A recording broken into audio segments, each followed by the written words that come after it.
네, 이원재 끝내주는 경제 정책이 경제다 시간입니다.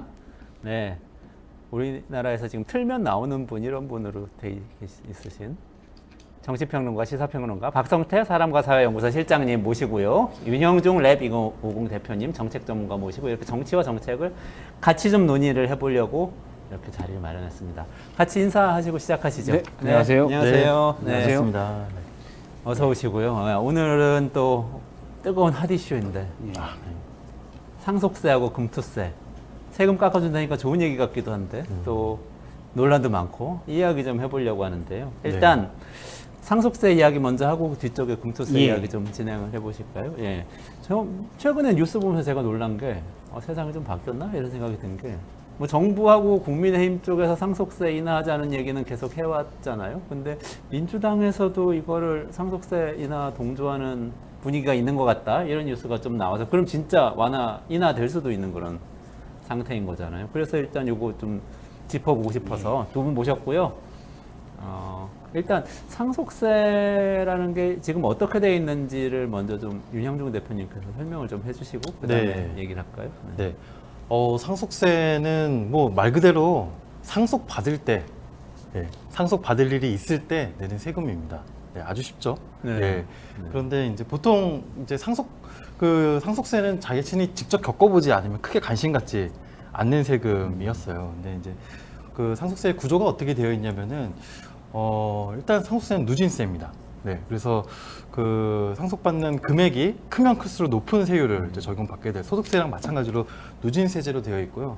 또 이제 기억해야 될 굉장히 중요한 것이 얼마를 공제받느냐. 얼마를 공제받느냐. 이 공제제도는 이제 제가 뭐 이 방송에서도 여러 세금 제도의 공제제도가 한국이 제일 복잡하다 이렇게 말씀드렸는데 상속세도 마찬가지로 굉장히 복잡합니다.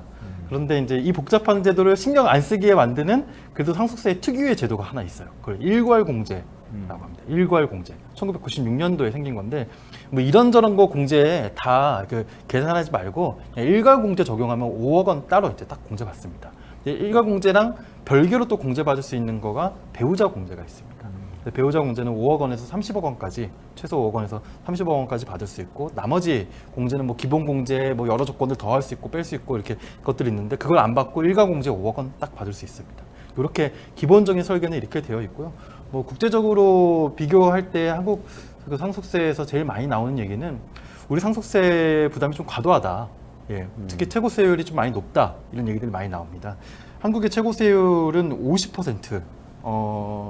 30억 원 초과인 경우에는 30억 원 초과 분해한해서 이제 50억 원, 50%의 적용을 받습니다. 이 부분이 좀 다른 나라에 비해서 좀 과도하지 않냐 하면서 이제 뭐 미국이나 영국 사례들 이제 많이 나오는데 영국이랑 미국은 물론 최고세 세율은 좀 낮습니다. 미국 같은 경우에는 40%, 또 영국은 오히려 누진세율이 아니라 그냥 단일 세율로 특이하게 좀 적용한다는데요.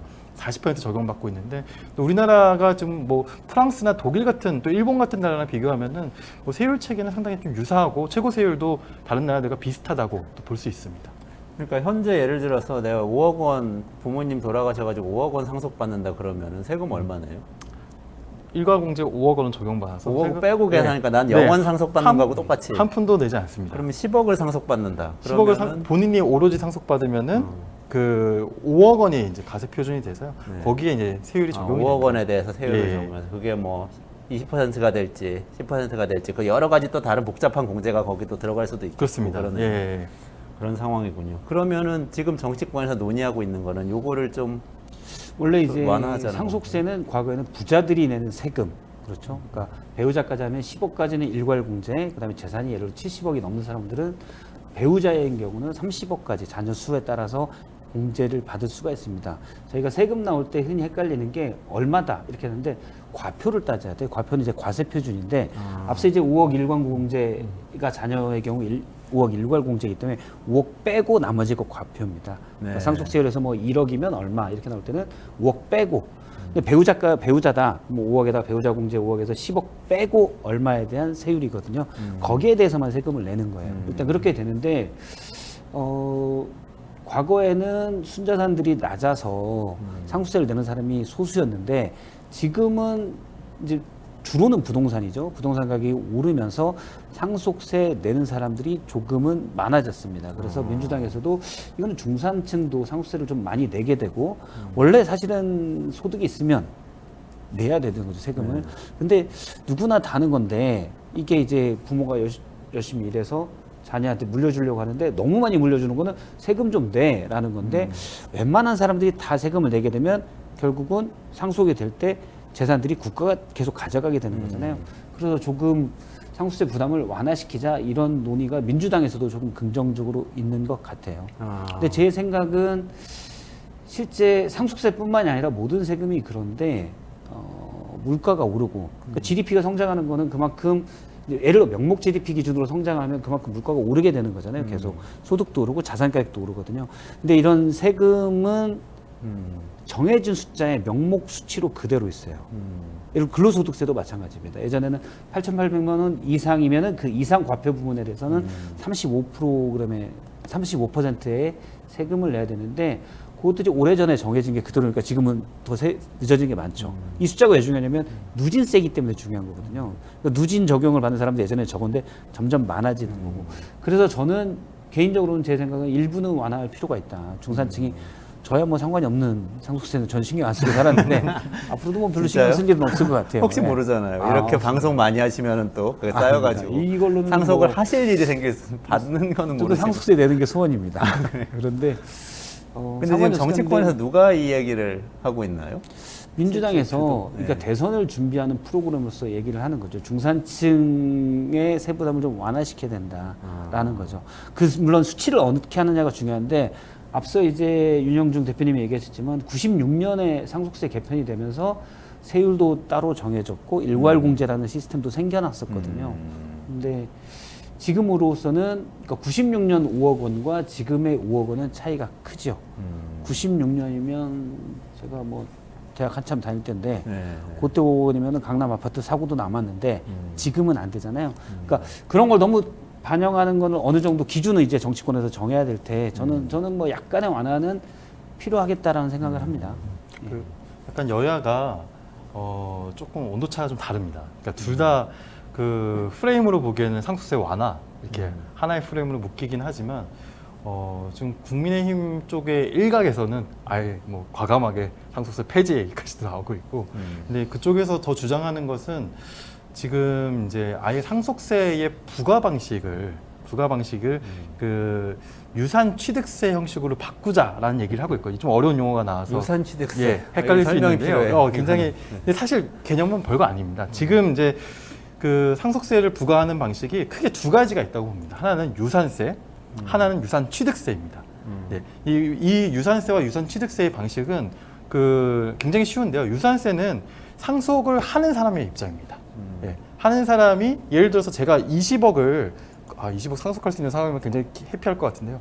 아무튼 제가 20억을 제 자녀들한테 상속을 한다고 치면은 20억 원의 공제가 적용돼 가지고 과표가 결정이 됩니다. 그래서 만약에 자녀들한테 상속을 한다면은 5억을 일괄 공제해 가지고 15억 원의 과표가 잡힐 거 아니에요.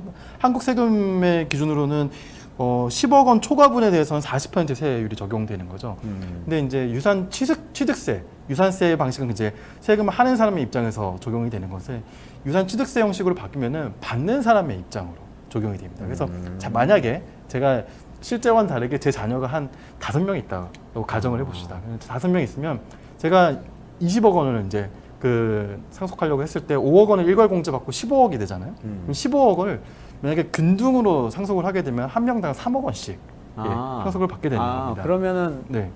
훨씬 줄어들겠네요. 그렇죠. 근데 물론 이때는 공제가 어떻게 적용되느냐는 다시 생각해 봐야겠지만 국민의힘 쪽에서는 그 상속세 부과 방식을 유산 취득세 방식으로 바꿔야 되고, 이게 OECD 국가들 중에서 한 3개 국가를 제외하면 거의 대부분의 국가들이 이 유산 취득세 방식을 택하고 있습니다.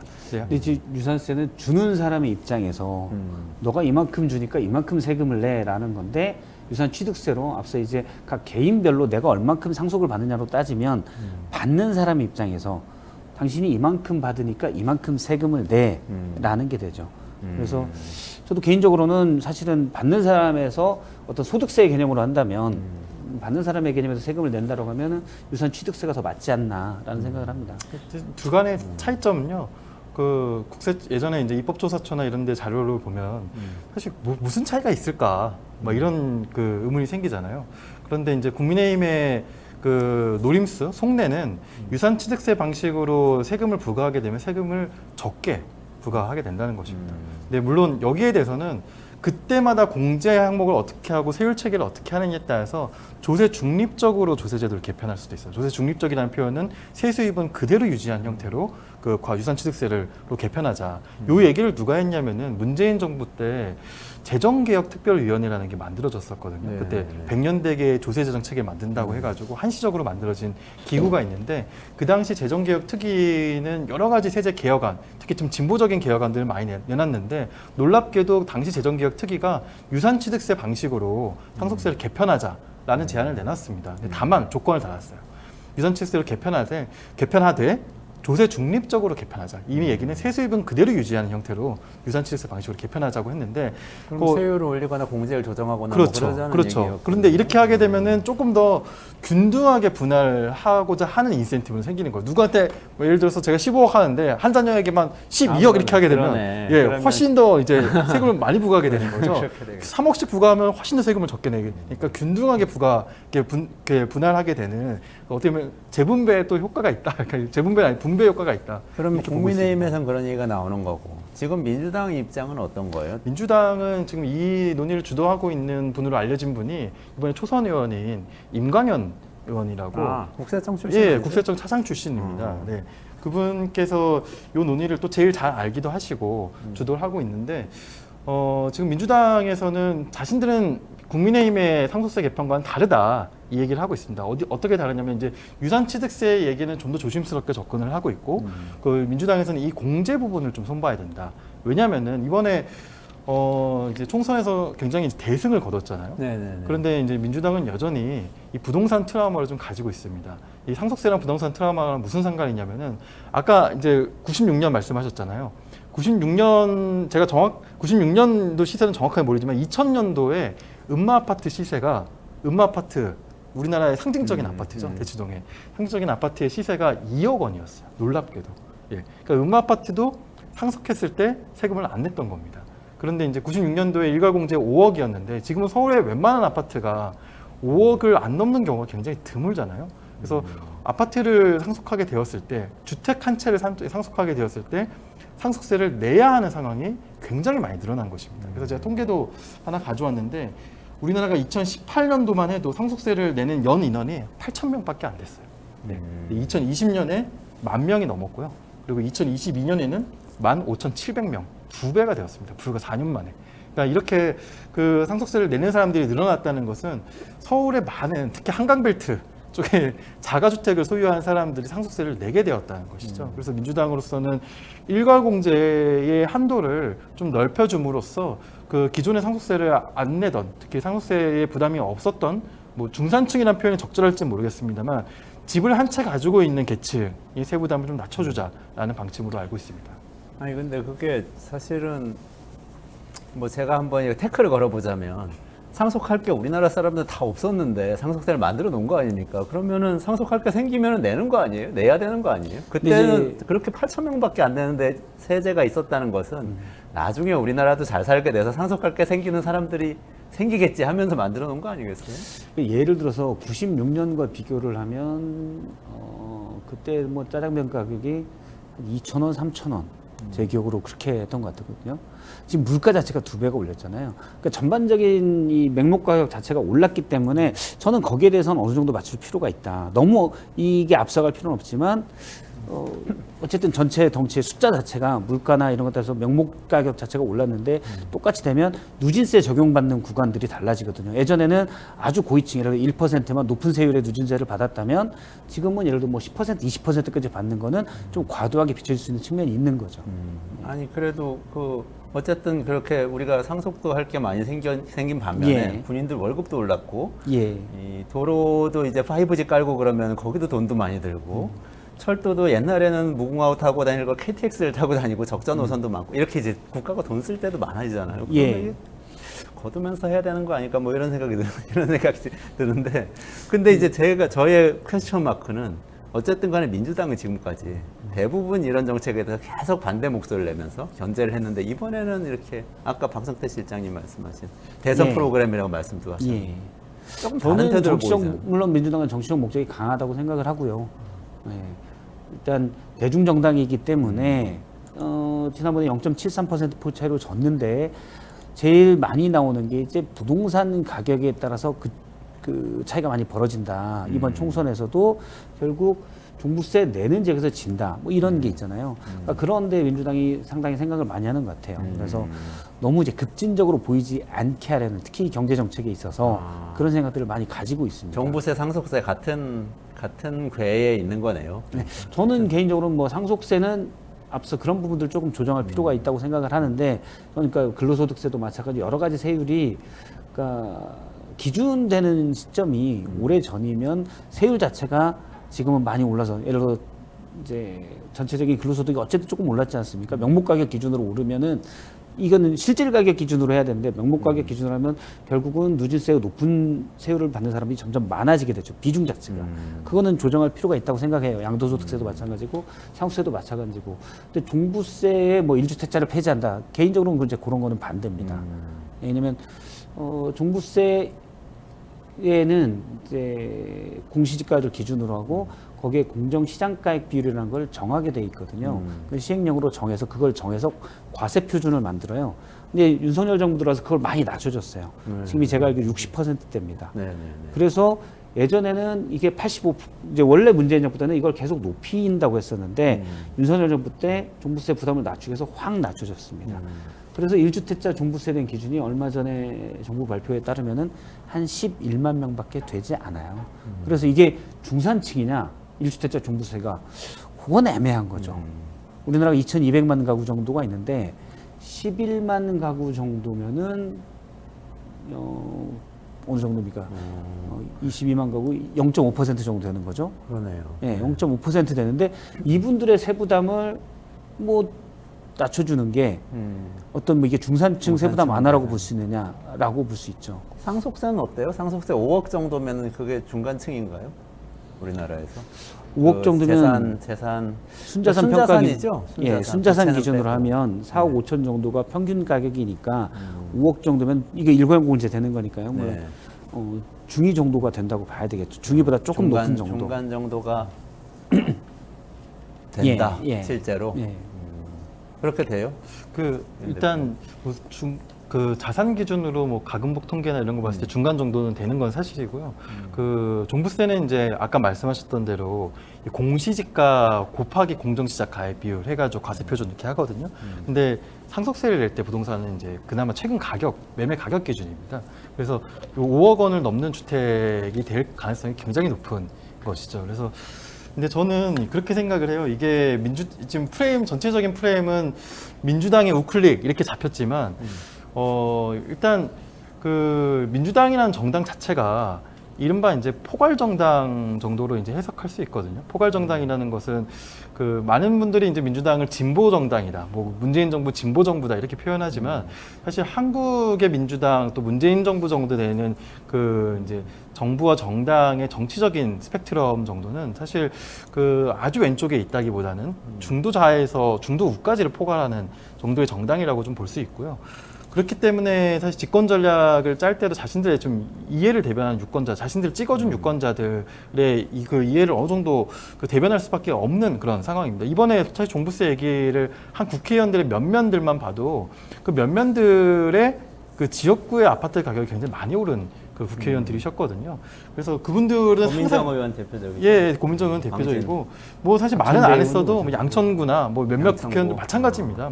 뭐 마용성 지역이나 아니면 김광현 의원은 비례죠. 비례. 예, 비례입니다. 그래서 그 이렇게 생각해 볼 필요가 있어요. 왜냐면은 그 지금 그 늘 이제 우리가 이제 복지 정책을 확대해야 되고 저출생 고령화에 대응을 해야 되는데 이런 얘기를 할 때 증세가 필요하다. 증세가 필요하고 지금보다 재정의 역할이 더 필요한데 뭐 감세가 웬 말이냐라고 얘기 많이 나오잖아요. 근데 오히려 지금 민주당은 종부세도 깎아준다 그러지, 금투세도 깎아준다 그러지, 그리고 금투세는 이제 깎아줄 것 같은 제스처를 보이고 있고 심지어 상속세 얘기까지 나오고 있잖아요. 그러니까 여기서 어떤 교훈을 얻어야 되냐면은 어떤 특정 계층을 딱 골라서 그 사람들한테만 증세를 하려는 시도들은 그다지 성공하기가 어렵고 잠깐은 성공할 수 있어도 그 굉장히 지속되기가 어렵습니다. 그리고 그 시도가 어떨 때 많이 실패하느냐면은 갑자기 세율을 많이 올렸을 때 실패하는 게 아니라 그 세금에 갑자기 새로 들어가는 사람들이 굉장히 이제 격렬하게 반대합니다. 예를 들어서 종부세 안 내다가 내는 사람들, 상속세 안 내다가 내는 사람들, 금투세는 주식 양도 차익엔 거의 세금이 없었잖아요. 안 내다가 내는 사람들이 10만 명 넘게 생기니까 이제 반대를 하는 겁니다. 그러니까 그 앞으로 그 이제 증세와 재정의 역할, 정부의 역할을 고려할 때 그 우리가 이제 증세 전략이나 조세 개혁 전략을 어떻게 짜나가야 되는지에 대한 시사점을 사실 여기서 좀 얻을 수 있는 것 같아요. 그래서 기존에 내던 사람들이 전반적으로 좀 같이 부담하게 되면 그러면 상대적으로 고소득층과 고자산가들도 더 많이 부담하게 됩니다. 또 그렇게 부담하게 되면은 그 반대급부로 이제 나오는 복지 정책들의 수혜들도 그 상당히 균등하게 어느 정도는 입거든요. 물론 저소득층이 더 많이 입지만 그렇게 됨으로써 그 증세에 대한 저항도 낮아지고 또 이제 증세에 대한 수용성도 높아지고 그런 효과들도 있는 것이죠. 아니 근데 지금 제가 찾아보니까 정정해야 되겠는데 이게 평균은 4억 5천만 원 맞아요. 예. 순자산. 근데 중위값은 중이라는 표현이 잘못됐었겠네요. 중위값은 2억 4,660원. 그 자산 부채를 보유한 완전히 영인 가구들 순자산 말고 기준으로. 자산이 있는 경우 그러니까 자산이 그래도 있는 경우, 순자산이 있는 경우 2억 4천만 원이니까 차이가 많이 나네. 이게 많은 사람이 엄청 많은가 봐요. 상위가 몇 중이라는 백억. 건 딱 순서를 내서 가운데 순서니까 네네. 평균 가격은 4억 5천만 원 정도가 됩니다. 4억 5천만 원대가 예. 평균이고. 그러면은 중산층 공략에 별로 도움 안 되겠는데요? 실제로는 중상층 공략엔 도움이 될지 몰라도 정치적으로 볼 때 대부분이 2억 5천 정도라는 예. 얘기인데 딱 중간은 중간은 네, 예. 그런 얘기가 되는. 예, 중간은 그런데 어느 정도는 예를 들어 뭐 서울이다라고 하면은 네. 물론 아 서울이 중요해서 집값 그런가? 평균으로 하면 매매 가격 평균이 서울은 뭐 12억 원 정도가 되고 지방은 2억 5천이 됩니다. 그러니까 서울에서 당연히 많은 그럴 사람들이 거예요. 그냥 다 물론 서울만 두고 생각해서는 절대 안 되지만 서울에서는 많은 사람들이 이제 집을 보유한 사람들은 대부분 상속세를 내야 되는 상황에 돼 있죠. 정치적으로는 서울이 승부처다 이렇게 본다고 봐도 되는 건가요? 이런 얘기가 나오는 근데 거예요? 일단 세금 제가 볼 때 뭐 서울 이런 걸 따지기보다도 정부에서 그러니까 민주당에서 따지기보다도 그냥 중산층의 세부담을 좀 더 중산층이라는 게 사실 뭐 되게 자의적 기준이어서 근데 정부에서 내는 기준이 있긴 한데 그건 되게 네네. 포괄도 너무 넓고요.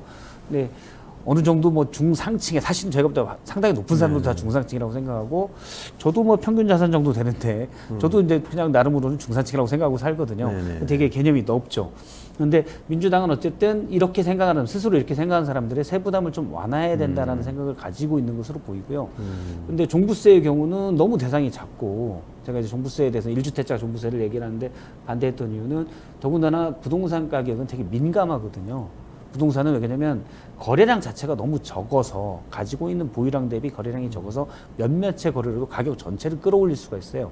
그리고 부동산은 이 가격이 한번 올라가면 잘 안 떨어집니다. 왜냐하면 안 팔면 그만이니까. 그래서 수요 공급에 잘 가격이 제대로 대응하지 못하는 특성이 있어요. 그래서 흔히 부동산을 10년 주기설, 10년 계단으로 오른다고 하는데 그런 특성이 있기 때문에 부동산 1주택자 종부세를 폐지한다 또는 많이 완화한다. 그럼 뭐 강남에 똘똘한 한 채라서 강남 가격이 급등할 수가 있고 그럴 수도 있겠네요. 강남 가격이 급등하면 우리나라는 너무 밀집 지역이어서 뭐 어디 멕시코처럼 부촌이 따로 있고 여기는 또 어떻고 이게 아니라 사실은 강남에서 도로 하나 건너면은 바로 동작이고 또 도로 하나 건너면은 뭐 동작에서도 노량진으로 가고 다 연결돼 있거든요. 다리 건너면 성수동이고. 동작은 안 오릅니다. 제가 동작구 살아가지고요. 흑석동도 많이 올랐어요. 아, 그런데. 흑석동 우리 동네 아니고. 그래서 이 별개 사실 구획되어진 데가 아니어서 강남 집값이 서울 전체 집값에 영향을 줍니다.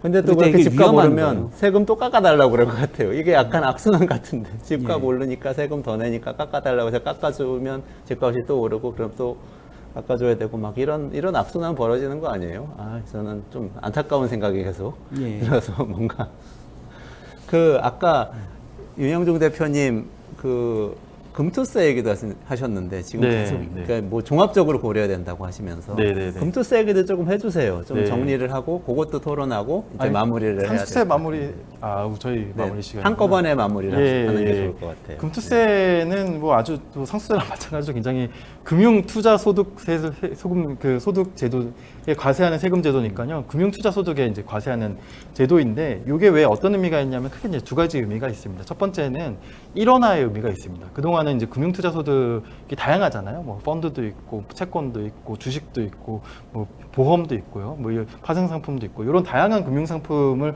관할하는 제도들이 다 각기 이제 각기 나름 존재했고 그래서 굉장히 복잡하고 체계적이지가 않았습니다. 심지어는 요즘은 보험 상품이지만 채권에 투자하고 변액보험, 파생 상품이지만 주식에 투자 많이 뒤섞여 있는데 금융 상품들은 실질적으로 채권이나 다름없는 파생 상품인데 뭐 파생 상품에 적용받아 세율을 적용받고 막 이런 식이란 말이에요. 그래서 일원화는 그 세율 체계를 굉장히 단순하게 일원화하는 체계적으로 만드는 이제 개혁이 이제 금투세 도입의 그런 첫 번째 취지가 있고요. 두 번째가 이제 중요한데 근데 다른 금융상품들에는 다 5천만 원 이상 어느 정도는 대부분 소득에 이제 과세를 해왔거든요. 근데 그걸 안 해왔었던 주식 양도소득에 이제 과세를 하게 되는 게 문제가 되는 거죠. 주식 양도소득은 우리나라가 뭐 안 해왔다라고 표현하기는 어렵지만 사실상 거의 안 해왔습니다. 예, 대주주에 한해서만 과세를 해왔는데 대주주의 기준이 굉장히 낮춰지다가 다시 지난해 연말에 굉장히 윤석열 정부가 굉장히 딱 높이면서 지금 아마 그 대주주의 기준이 갑자기 낮춰서 50억 원, 종목당 50억 원 이상이었거든요. 그래서 안 거두던 주식 양도소득 세금을 거두는 게 사실 제일 큰 금투세 도입으로 제일 큰 겪는 변화라고 볼 수 있습니다. 그렇군요. 거기에 대해서 윤석열 대통령이 폐지 발언을 했었던 윤석열 거죠. 대통령은 지난 5월 9일 기자회견에서도 네. 폐지를 강력하게 얘기를 했습니다. 네. 주식 투자자가 1,400만이고 원래 이제 금투세는 계속 시행하기로 돼 있다가 계속 미뤄졌죠. 그래서 내년 1월부터 시행하기로 합의가 돼 있고 법적으로 이렇게 돼 있습니다. 그러니까 폐지를 안 하면 내년 1월부터는 시행이 돼요. 그러니까 연간 물론 한 해는 이익 보고 그다음에 한 해 손해 보고 그다음에 이익 보고 그다음에 뭐 그럴 수 있겠죠. 주식 투자다가 5년 제가 알기로는 5년 정도까지 이어날 수가 있습니다. 그래서 네. 이걸 통틀어서 볼 수 있는데 어쨌든 그래서 그 소득이 5천만 원을 넘으면 이건 일괄 공제하고 5천만 원까지는 그 다음에 소득에 대해서 과표를 정해서 세율을 매기는 거거든요. 근데 미국도 다 있고 다 있는데 투자자들은 일단 세금 안 내면 좋죠. 그런데 사실 5천만 원 이상이면은 거기에 해당되는 투자자는 이익이 주식 투자 금액이 5천만 원이 아니고 그렇죠. 연간 거기에서 버는 이익이 5천만 원입니다. 그럼 평균적으로 10억 이상을 주식에 투자해야 그걸 얻을 수 있는 거거든요. 물론 말씀하신 대로 주식에다가 뭐 채권, 보험 다지만 대부분의 경우 이제 주식과 채권이 많다는 가정하에 채권은 겨우 대부분의 경우는 채권은 은행 이자율을 좀 따라가게 네. 마련이어서 그런 걸 감안하면 10억 이상은 최소 대부분 뭐 20억 원 정도를 투자하는 사람들 극소수죠. 그 정도 금융 자산을 빌리는 분은 극소수죠. 그런데 거기에 어쨌든 뭐 큰 과세 원칙은 그거거든요. 소득이 있는 곳에 세금이 있다. 요건데 지금까지 주식 투자, 금융 투자 차익에 대해서는 이자 받는 거 빼고는 없었어요. 그래서 만들었는데 투자자들이 반대하니까 이제 없애려고 하는 거죠. 그러면 거기에 큰 건이 소수만 해당되는 세금이지만 이 사람들이 세금이 싫어서 빠져나가면 전체 주식시장이 떨어져서 나머지 개미 투자자들도 손해본다가 가장 크게 반대하는 이유예요. 그런데 물론 새로 생기면은 그런 부담이 될 수 있겠지만 여기에 외국인과 주식 투자의 3대 주체가 있죠. 개인, 외국인, 기관인데 외국인과 기관은 외국인은 그 나라에 기관은 법인세로 이 투자 차익에 대해서는 법인세로 내기 때문에 별도에 내서 이 금투세 자체에 해당이 안 됩니다. 개인만 해당되는 거죠. 그렇죠. 개인만 해당되는 거죠.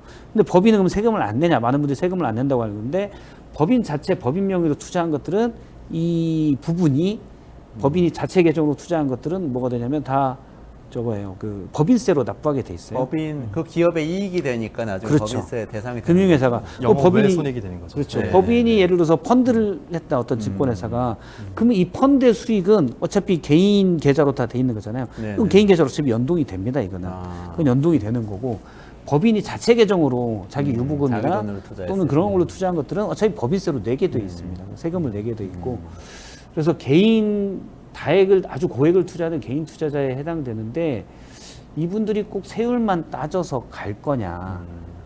왜냐하면 지금 이른바 서학개미들 미국은 20%가 넘습니다. 금융투자에 대해서 금투세가 이미 되고 있고 네네네. 세금을 내야 돼요. 그래도 세금을 많이 투자 많이 서학 투자 많잖아요. 서학개미들 그냥 많잖아요. 뭐 엔비디아 오르는 거 보면은 그쵸. 뭐 세금 20%가 무슨 대수입니까? 이런 생각으로 하는 거죠. 뭐. 그래서 저는 이게 약간 대직요법이다. 많은 분들이 당연히 투자자들은 세금 안 내는 게 좋죠. 그리고 혹시나 빠져나갈까봐 그러니까 아주 고액 투자자들이 빠져나갈까봐 왜 그걸 해?라는 게 아마 개미들의 이 공통된 생각일 겁니다. 하지만 원칙대로 한다면 세금을 부과하는 게 맞지 않나라는 생각입니다. 근데 좀 달라진 환경도 좀 고려할 필요가 있는 게요. 2018년도 말 기준으로 우리나라의 상장기업 주식 보유자가 561만 명이었어요. 561만 명.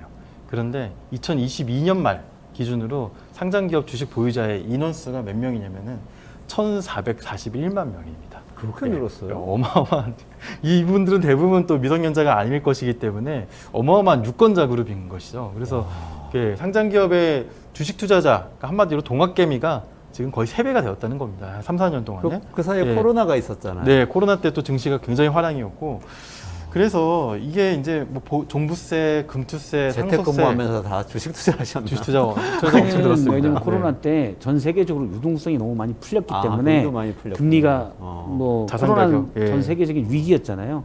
그래서 금리를 거의 제로 금리로 만들었고 미국부터 아, 우리나라 그렇기 맞아, 때문에 맞아. 돈이 너무 많이 풀려서 이 돈이 금융시장으로 가서 부동산도 마찬가지였고 많이 그럼 자산 가격이 오르기도 하고. 오르는 거죠. 그리고 사실 이게 오를 거다 금리가 떨어지면 오를 거다라는 거의 생각 때문에 전망 때문에 다른 분들은 다 미리 투자하고 아. 그게 2020년, 21년, 22년까지 있었던 거예요. 그리고 주식시장이 아. 초호황이었죠. 미국도 마찬가지였고. 근데 떨어졌다가 다시 미국은 지금 호황하고 오르고 있는데 물론 글로벌 테크 기업들의 뭐 엔비디아랄지 이런 부분들이 선두주자가 되면서 오르고 있는데 우리나라는 아니잖아요. 근데 우리나라는 지금 금투세가 없거든요. 그럼 금투세 때문에 꼭 주식시장이 그러냐? 그건 모르는. 저는 뭐 아주 약간은 영향이 있을 수도 있겠지만 금투세가 된다고 하면 근데 이건 정말 큰 유조차에 물 한 바가지 정도의 영향 아니겠냐라는 생각입니다. 이 주시장의 특징을 보면은 이런 특징이 있어요. 주시장 특히 시황 보도하는 이제 기자들을 항상 그날의 시황을 이렇게 그 이유를 알아야 되는 거잖아요. 코스피 지수 올라갔다 내려갔다. 많은 애널리스트나 이제 주식시장 보는 사람 전문가들한테 물어보면은 그날의 시황을 뭐 나름 이제 조리 있게 말하려고 합니다. 네네. 그런데 이제 제가 재밌는 현상 하나 발견했었던 건 뭐였냐면은 2007년도에 서프라임 바로 직전에죠. 2007년도에 그날 그 해에는 대세 하락이긴 했지만 올라간 날도 있고 떨어지는 날도 있었거든요. 근데 떨어지는 날은 다 무슨 얘기 나는지 알아요? 떨어지는 날은 서프라임 모기지 때문에 그렇다. 그러니까 항상 모든 이유를 그러니까 주시장은 늘 아, 그러니까 진짜. 해석을 나름대로 합리적인 해석을 상대방한테 내놔야 되기 때문에 가장 강한 근거를 찾으려고 합니다. 그래서 주시장은 사실 우리가 이유를 따질 수도 없게 오르고 내리거든요. 기업의 실적과도 장기적으로는 일치하지만 단기적으로는 특히 한국 주시장은 일치하지 않는 경우가 너무 많습니다. 근데 그때마다 왜 올랐는지 왜 떨어졌는지 나름의 이제 근거들을 이제 그 내놔야 되는데 아마 그 금투세가 이제 도입되면 뭐 그 전후로 해서 주시장이 가라앉는 국면에는 모든 이유가 다 금투세 때문에 이 모든 게 금투세 때문이다. 약간 이렇게도 얘기가 나올 가능성이 상당히 높습니다. 근데 그러면 정리를 해보자면 지금 핵심은 제가 볼 때 민주당이거든요. 어차피 윤석열 정부하고 국민의힘은 계속해서 뭐 금투세도 폐지하겠다, 뭐 종부세도 가급적 완화하거나 없애는 쪽으로 가겠다, 또 뭐 상속세도 좀 줄이는 쪽으로 처음에는 뭐 가업승계로 하다가 이제는 뭐 완전 일반적으로 계속 그런 입장이었기 때문에 민주당이 키를 쥐고 있어요, 제가 보기엔. 근데 민주당이 지금 말씀하신 걸 제가 듣기로는 일단 상속세 같은 경우에는 우리나라 부동산 값이 전체적으로 올라서 서울에 있는 중상층 정도 되는 가구에서 상속세를 부담하기 시작하는데 거기에 그분들을 지지층으로 끌어들이기 위해서 민주당이 일종의 변심을 하는 것이다. 또 금투세 같은 경우에는 투자자들의 숫자가 너무 늘어서 1,400만 명이 됐기 때문에 이분들의 심리를 거스르지 않기 위해서 동조하는 것이다. 이렇게 들리는데 이렇게 해석할 수 있는 건가요? 예, 그렇게 봐야 되죠. 근데 세금을 물론 정치권이 당연히 유권자들의 뜻을 받들어서 감으로써 어떤 이해관계도 조정하고 유권자들의 의사를 반영을 하는 그런 것도 있다고 생각을 해요.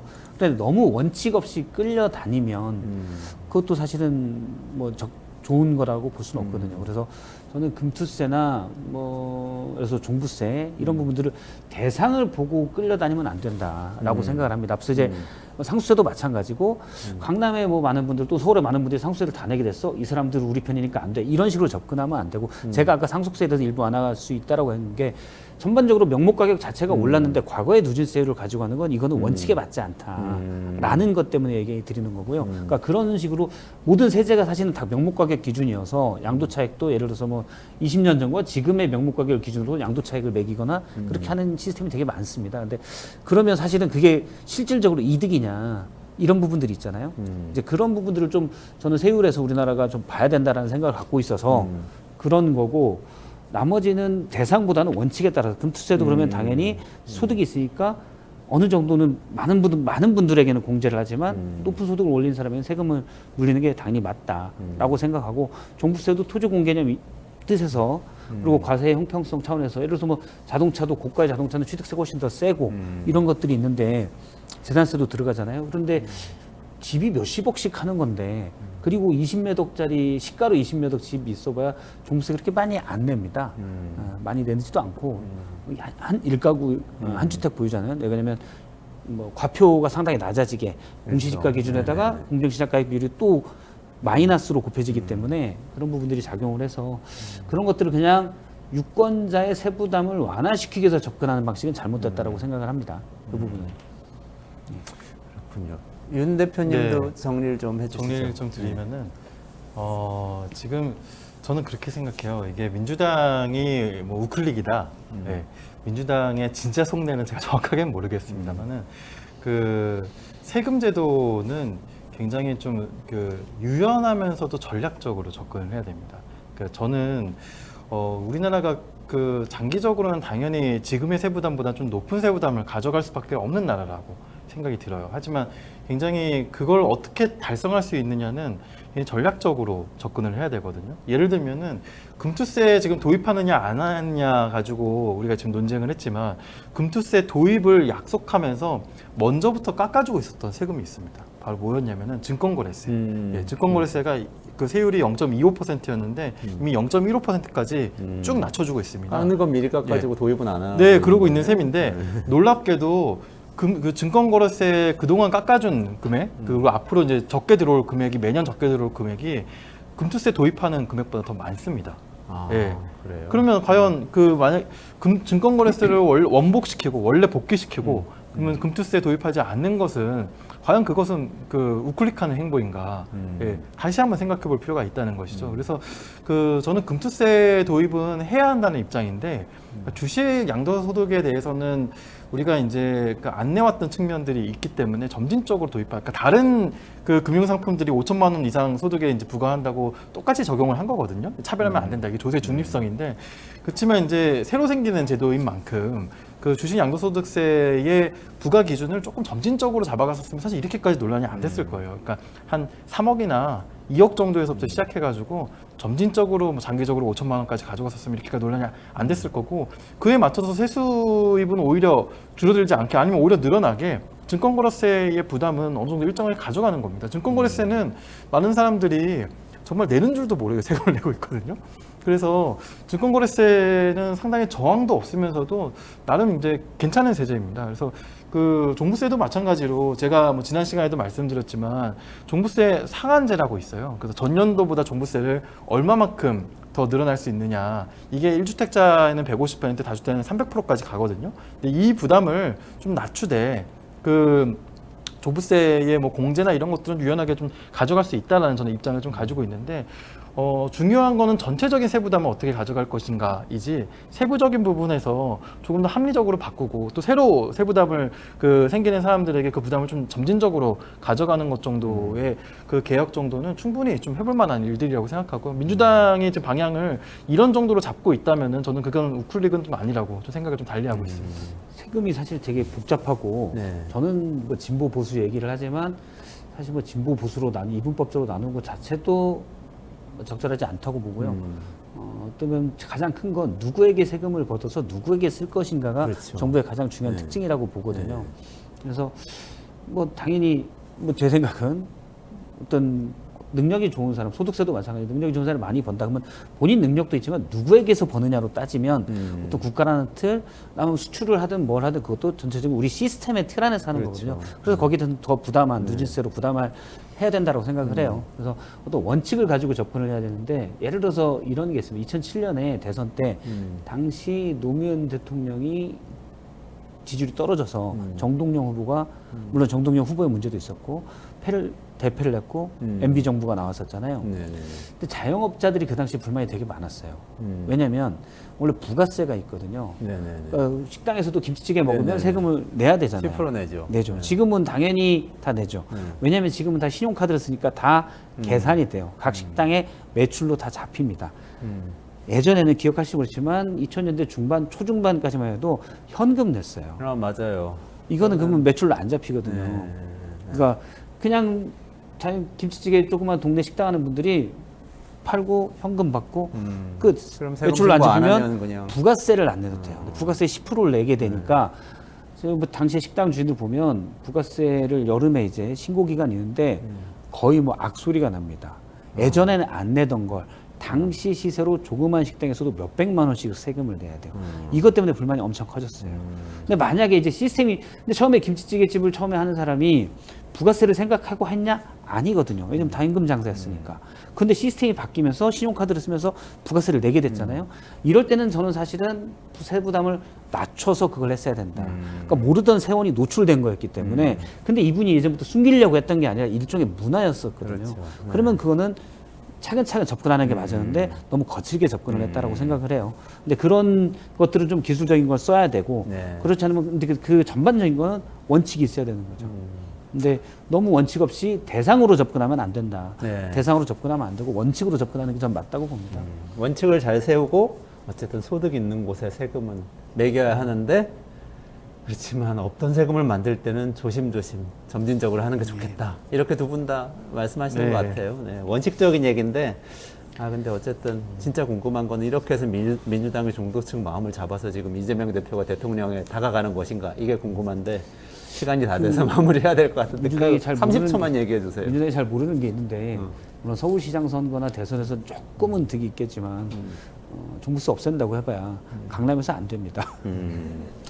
알겠습니다. 저는 이 얘기하면서 윤석열 정부가 했었던 감세 정책들 몇 가지를 이제 다시 폐지하자, 원상 복귀시키자라는 얘기를 한다면은 저는 그 수권 정당으로서 저는 인정할 수 있겠습니다. 지금 뭐 예. 완화하고 이건 하면서 네. 폐지했던 감세 정책은 되돌려서 그쪽은 세금 다시 걷자. 그게 뭐 제가 법인세도 얘기하는 다시 걷자. 유연하고도 전략적인 세제 접근입니다. 네, 예. 아주 훌륭합니다. 예. 이 얘기 좀 들어주시면 좋겠네. 오늘 시간이 너무 지나가지고 여기서 마무리해야 될 것 같아요. 더 얘기 듣고 싶은데 죄송합니다. 오늘 박성택 사람과 사회연구소 연구실장님하고 윤형중 랩 2900 대표님하고요. 최근에 논의되고 있는 정치권의 감세 정책 어디로 가고 있는 건지 한번 짚어봤습니다. 네, 이 문제 끝내주는 경제는 매일 12시 반에 라이브 진행하는데요. 주말은 쉬시고 월요일에 다시 뵙겠습니다. 월요일 12시 반에 라이브 꼭 오셔서 깊이 있는 경제 분석 같이 들어주시면 좋겠습니다. 그럼 여기서 저는 박성태 실장님하고 윤영중 대표님 같이 인사드릴게요. 네, 고맙습니다.